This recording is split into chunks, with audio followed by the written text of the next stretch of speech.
Amani.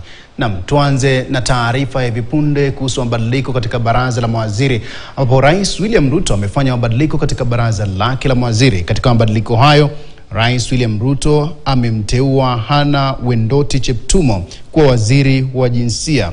Vile vile pia amemteua Geoffrey Karingu Ruku kuwa waziri wa huduma za umma. Kumbuka wadhifa huo ulikuwa ukishikiliwa na Justin Muturi ambaye sasa amefutwa kazi. Mwingine ambaye ameweza kuhamishwa kutoka wizara moja hadi nyingine ni waziri Aden Duale ambaye sasa atakuwa waziri wa afya, huku nafasi hiyo huku aliyekuwa waziri wa afya Debra Baraza Mlongo akiteuliwa kuwa waziri wa mazingira. Ni kwamba Rais William Ruto amefanya mabadiliko katika baraza lake la mawaziri, ambapo sasa Aden Duale atakuwa waziri wa afya, huku Debra Baraza ambaye awali alikuwa waziri wa afya akiwa waziri wa mazingira.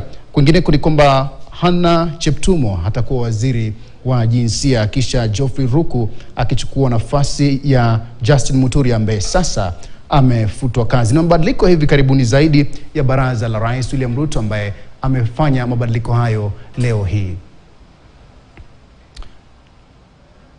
Na tukisonga mbele ni kwamba shughuli ya kuwapiga msasa waniaji wa wadhifa wa mwenyekiti wa tume ya uchaguzi IEBC imekamilika. Leo hii jumla waniaji watatu wamehojiwa na jopo linaloongozwa na mwenyekiti wake Nelson Makanda, Lilian Wanjiru